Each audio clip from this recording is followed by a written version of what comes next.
Delhi Metro employees have gathered outside Chief Minister Arvind Kejriwal's demanding permanent jobs. Earlier today, several owners of government-run economy radio taxis had also gathered demanding permanent stands, prepaid booths and also equality in salary.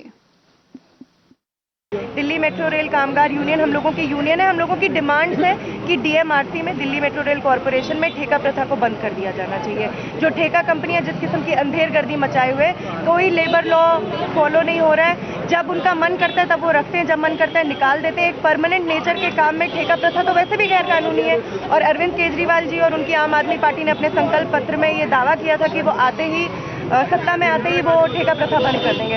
तो DMRC तो Delhi government और central government का joint undertaking है। तो हम लोगों को लगता है कि सबसे पहले ठेका प्रथा जहां खत्म होना चाहिए, उनमें जो एक जगह बनती है वो दिल्ली मेट्रो रेल कॉरपोरेशन में बनती है। शीला दीक्षित सरकार से भी हम लोग मांग किए थे, मगर शीला दीक्षित सरकार हम लोगों का बात नहीं सुन पाया और चुप रह गए सब। तो आपको भी उम्मीद है कि केजरीवाल की सरकार? हाँ मैम, पूरा उम्मीद है कि केजरीवाल सर हम लोगों का बात सुनेंगे और हम लोगों को ठेकेदारी प्रथा से हटा के और परमानेंट जॉब का नेचर दिलाएंगे। हमारी इकोनॉमी रेडियो टैक्सी जो दिल्ली गवर्नमेंट ने 2010 में निकाली थी, उसके लिए किसी प्रकार की गवर्नमेंट ने कोई व्यवस्था नहीं की और ये टैक्सी वाले बर्बाद हो चुके हैं पूर्ण से।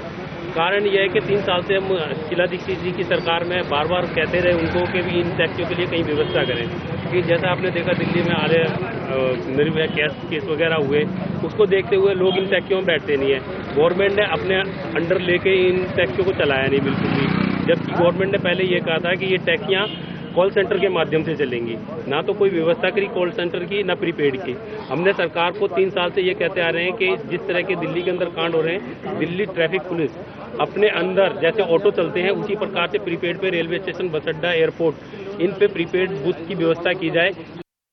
हमारी गाड़ियों को 3 साल पहले दिया गया था और अभी तक हमारी गाड़ियों को कोई भी इन्होंने प्रीपेड बूथ की कोई भी व्यवस्था नहीं की गई। और इन गाड़ियों को बोला गया था कि ये टोल टैक्स फ्री चलेंगी गाड़ियाँ, ये गाड़ियाँ टोल फ्री चलेंगी। इन गाड़ियों को ये हमें पेपर की कटिंग भी हमें दी गई है, इसके अंदर लिखा हुआ साफ क्लियर करना है। लेकिन हमें गाड़ियों को कहीं भी खड़े करते हैं, हमें खड़े करने की जगह नहीं दी गई है। और काली पीली गाड़ियों वाले हम कभी रेलवे स्टेशन, बस अड्डों कहीं भी खड़ी करते हैं, तो एयरपोर्ट पर खड़ी करते हैं तो हमें भगा दिया जाता है। ट्रैफिक पुलिस वाले हमें बहुत तंग करते हैं। तो जगह यहाँ भी कहीं सवारी उतारते हैं और कभी हम सवारी छोड़ तो सकते हैं, लेकिन वहाँ से सवारी ले नहीं सकते। हम जब भी सवारी लेने जाते हैं हमारा चालान काट दिया जाता है। और हमारी सिर्फ 3 ही मांगे हैं, हमें कहना सिर्फ ये काली पीली सेम रेट कर दिया जाए और हमारी गाड़ियों को प्रीपेड बूथ दे दिया जाए। और जितने भी हमारे ये ड्राइवर नहीं, सब ओनर हैं गाड़ियों के।